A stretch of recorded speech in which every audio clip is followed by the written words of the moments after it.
기도하시겠습니다. 하나님 아버지, 날마다 의의 길로 인도하시고 주의 지팡이와 막대기로 안위하여 주셔서 참으로 감사드립니다. 이 새벽도 하나님께 드립니다. 오늘 하루도 주께서 주시는 평강 가운데 살아갈 수 있도록 은혜 베풀어 주옵소서. 주 예수 그리스도의 이름으로 기도하옵나이다. 아멘. 찬송가 84장 찬양하겠습니다. 찬송가 84장입니다.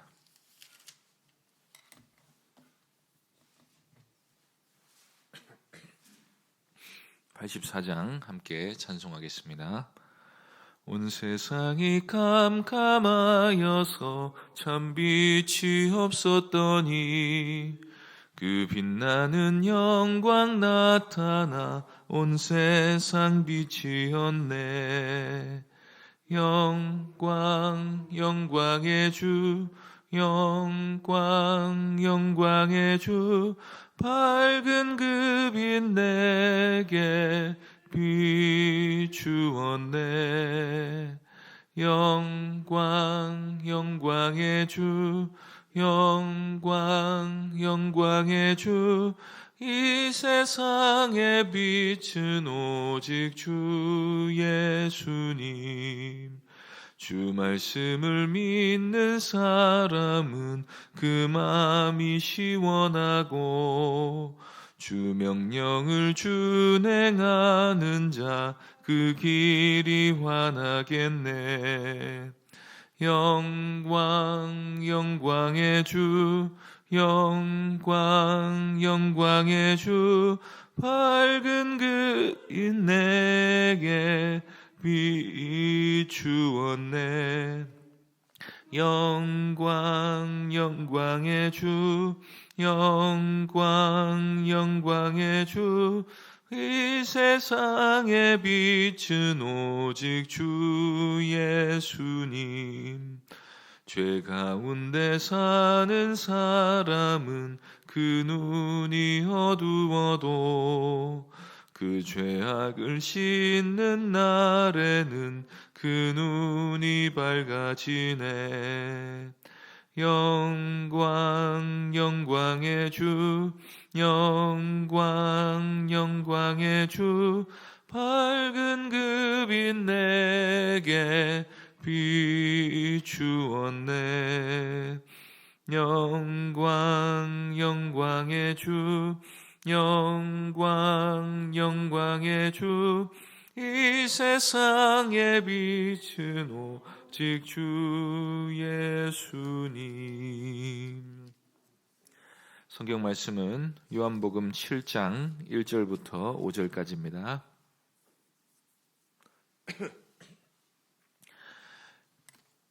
요한복음 7장 1절부터 5절까지 말씀입니다. 찾으셨으면 한 절씩 교독하겠습니다. 그 후에 예수께서 갈릴리에서 다니시고 유대에서 다니려 아니하심은 유대인들이 죽이려 함이러라. 그 형제들이 예수께 이르되 당신이 행하는 일을 제자들도 보게 여기를 떠나 유대로 가소서.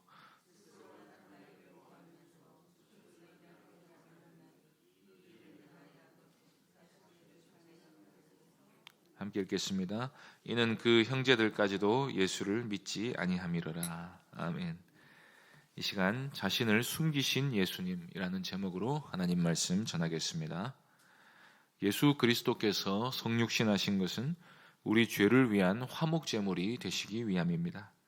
만일 예수님께서 우리를 위한 제물이 되어주시는 그 목적을 달성하지 못하시면 주님이 이 땅에 오셔서 행하신 모든 일은 아무런 의미가 없어지게 되고 맙니다.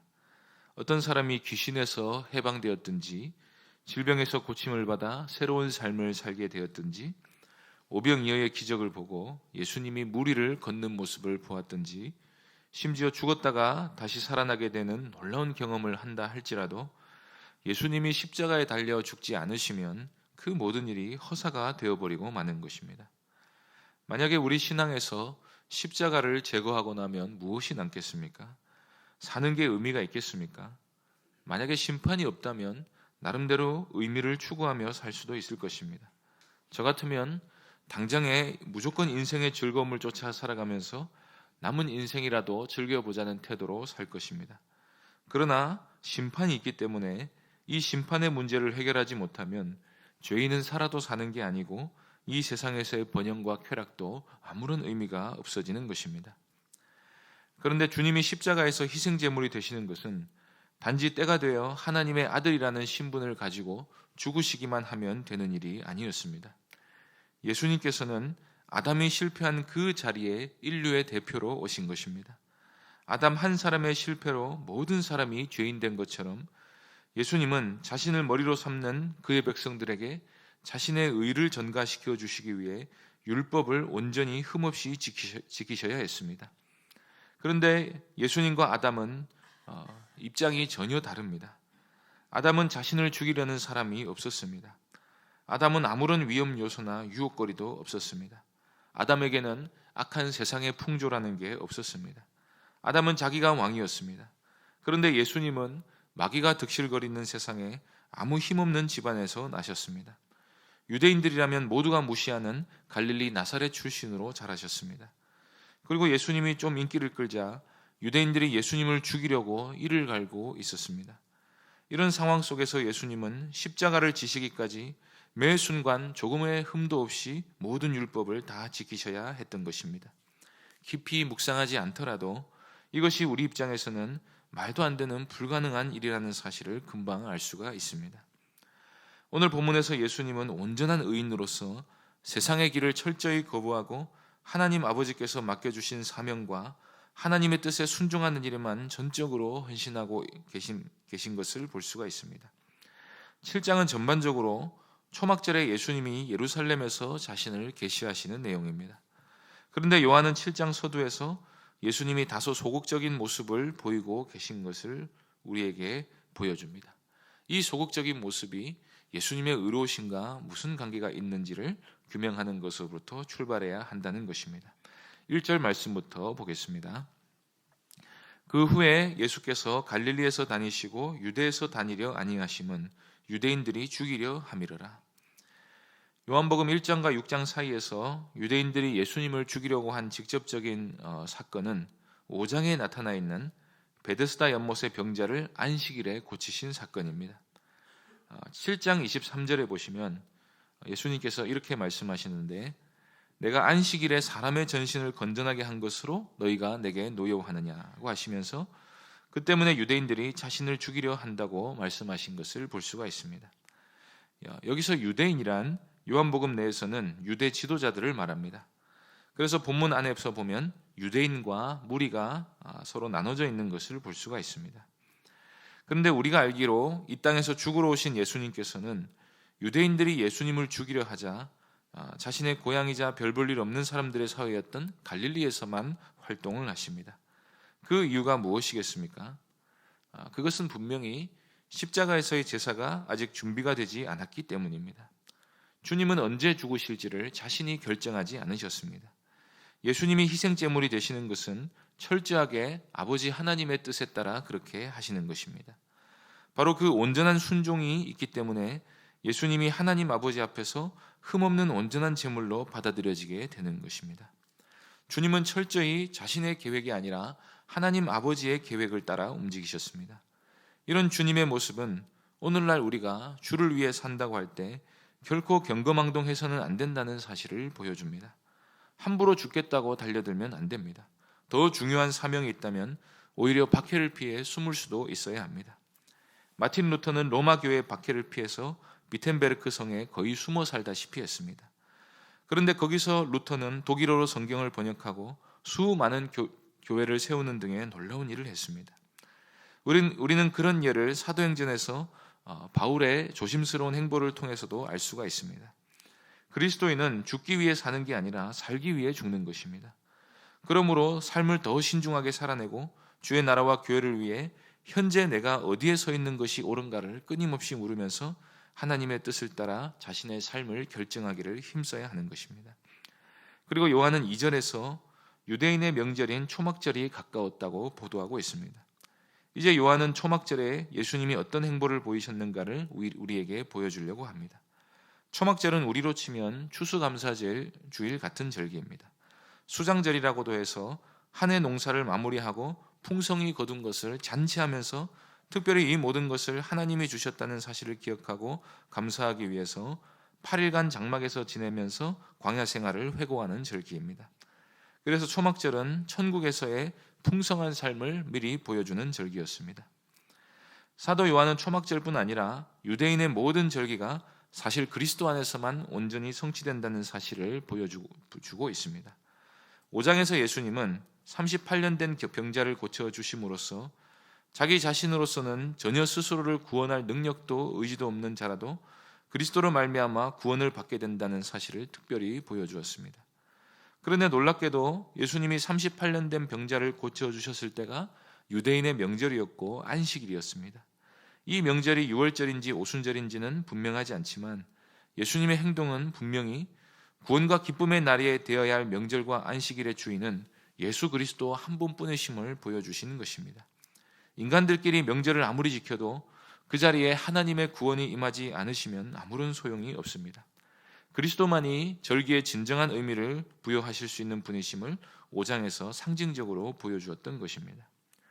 그리고 5장과 밀접한 연관이 있는 7장에서 예수님은 이제 초막절의 주인이 누구이신지도 보여주십니다. 초막절은 축제의 절기입니다. 천국에서의 삶을 미리 보여주는 절기가 초막절입니다. 우리는 초막절의 완성을 새하늘과 새 땅에 가서 보게 될 것입니다. 모든 절기는 그리스도께서 완성하십니다.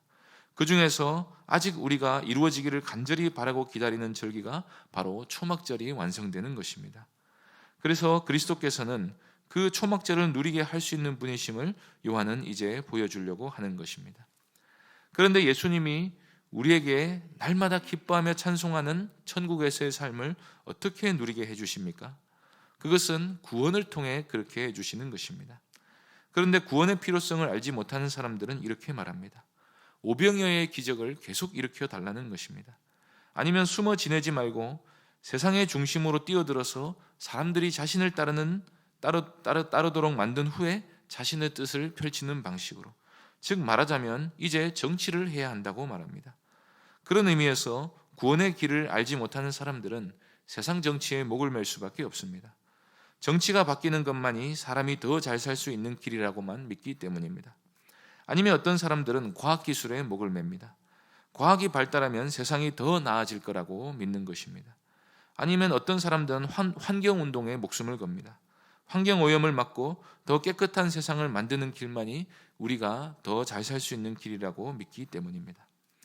그 모든 노력들이 저마다 가치가 있고 유익한 점도 있지만 언제나 중심을 잃어버린 열심은 항상 큰 부작용을 낳기 마련입니다. 아무리 세상이 발전해도 우리 영혼이 죽어 있으면 아무런 소용이 없습니다. 그렇기 때문에 구원을 받은 사람만이 균형 잡힌 사고를 할 수가 있습니다. 왜냐하면 그리스도께서는 자기 백성을 구원하는 방식을 통해서 세상을 바꾸어 나가시기 때문입니다. 그러나 육신에 속한 사람들은 그런 구원의 길이 무엇인지를 알지 못하기에 세상적인 방법만을 생각할 수밖에 없습니다. 3절 4절을 보시겠습니다. 그 형제들이 예수께 이르되 당신이 행하는 일을 제자들도 보게 여기를 떠나 유대로 가소서. 스스로 나기를 구하면서 묻혀서 일하는 사람이 없나니 이 일을 행하려 하거든 자신을 세상에 나타내소서 하니. 사실 예수님의 형제 혹은 친족들일 수도 있는데 이 사람들의 말은 예수님에게 있어서 굉장히 모욕적인 말입니다. 왜냐하면 예수님을 자기들 수준에서 생각하고 있기 때문입니다. 눈에는 뭐만 보인다는 말이 있지 않습니까? 이들이 보기에는 예수님이 분명히 세상에서 성공하고 싶은 욕심이 있는 것처럼 보였습니다. 아니면 소위 말하는 세상을 바꾸는 일을 하고 싶은 것처럼 보였습니다. 그런데 5절에서 요한이 밝힌 것처럼 그렇게 생각하는 것은 예수님을 전혀 그리스도로 믿지 않고 있다는 뜻입니다. 만일 예수님을 메시아로 믿는다면 서울로 가서 성공하고 돌아오라는 말을 할 수가 있겠습니까? 여기에는 인간의 여러 가지 완악함과 더러운 욕심이 얽히고 설켜 있습니다. 예수님이 그동안의 갈릴리에서 행하신 일을 보고도 예수님과 가장 가까운 형제들이라는 사람이 예수님을 믿지 않는다는 것은 그들의 완악함을 보여주는 것이고 혹시나 예수님이 예루살렘에 가서 갈릴리에서 보여주셨던 같은 기적을 보여주어서 제자들을 끌어모으게 되면, 말하자면 그렇게 해서 권력을 얻게 되면 자기들도 한자리 할 수 있지 않겠는가 하는 막연하고 불순한 기대가 그들에게 있었던 것입니다. 참으로 이런 욕심 가득한 심리로 예수님을 대하는 것은 예수님께 있어서 참으로 모욕적인 언사가 아닐 수가 없습니다. 예수님이 자신을 세상에 나타내시는 방식은 십자가에 높이 매달리시고 또 부활하심으로 높임을 받으시는 것입니다.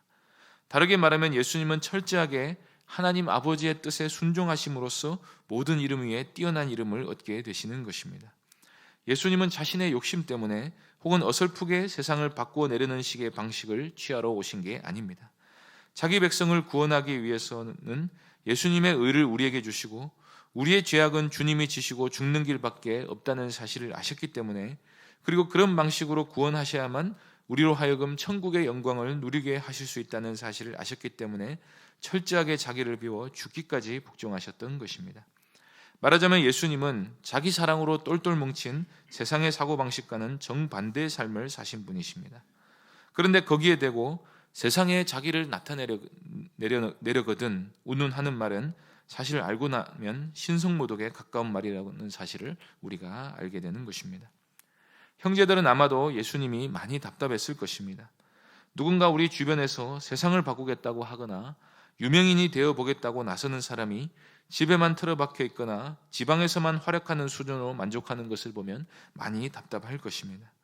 세상에 자기를 나타내고 싶은 사람은 서울에 가야 하는 게 맞습니다. 그러나 자신이 어디에 있어야 하는지 아는 사람은 사명이나 순종이 더 우선이기 때문에 굳이 서울을 고집하지 않게 됩니다. 서울은 필요하면 가는 것이고 예수님께서도 필요에 의해서만 예루살렘을 방문하셨음을 보게 됩니다. 그 필요를 하는 것은 우선 예수님께서는 유대인의 3대 절기에는 남자들은 꼭 예루살렘에 올라가야 한다 하는 그 율법의 요구에 철저히 순종하신 것이고, 또 한 가지는 초막절에 사람들이 가장 많이 모였을 때 전도하러 올라가신 것입니다. 우리는 이 예수님의 온전하신 성품과 또 율법에 철저히 순종하셔서 얻은 의로 우리를 구속하셨음을 믿습니다. 우리가 우리를 부요하게 하시기 위해서 형제들의 조롱까지 견디며 한없이 낮아지신 주님의 은혜를 생각할 수 있기 바랍니다.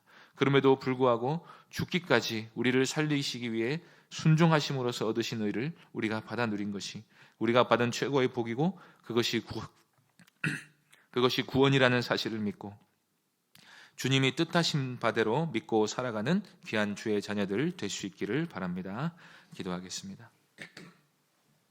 하나님 아버지, 자신의 뜻을 세상에 나타내려 하심이 아니라 아버지의 뜻에 죽기까지 순종하심으로써 우리를 위한 화목제물이 되어주시고 그 의로 우리를 살려주시니 참으로 감사드립니다. 하나님 아버지, 우리를 이 세상에서부터 하나님 나라의 복을 맛보게 하시기 위하여서 구원이라는 진정한 복을 주신 주 예수 그리스도의 은혜와 그 삶을 우리가 항상 기억하게 하여 주시고, 우리에게 목숨을 바쳐 주신 이 구원을 세상에서 가장 귀한 것으로 여기며 이 생명을 가지고 주의 영광을 나타내며 살아가는 우리가 될 수 있도록 은혜 베풀어 주옵소서. 주 예수 그리스도의 이름으로 기도하옵나이다. 아멘. 하늘에 계신 우리 아버지여, 이름이 거룩히 여김을 받으시오며 나라에 임하옵시며 뜻이 하늘에서 이룬 것 같이 땅에서도 이루어지이다. 오늘날 우리에게 일용할 양식을 주옵시고 우리가 우리에게 죄 지은 자를 사하여 준 것 같이 우리 죄를 사하여 주옵시고 우리를 시험에 들게 하지 마옵시고 다만 악에서 구하옵소서. 대개 나라와 권세와 영광이 아버지께 영원히 있사옵나이다. 아멘. 이 시간 말씀을 기억하며 기도해 주시고 내일까지 계속되는 통독 수련회에 큰 은혜 부어주시기를 기도해 주시고, 내일부터 다음 주 목요일까지 담임 목사님 휴스턴 한인중앙장로교회 집회 사역에 은혜 부어주시기를 기도해 주시고 병중의 성도들 위해서 기도하시고 개인적으로 기도하시기 바랍니다.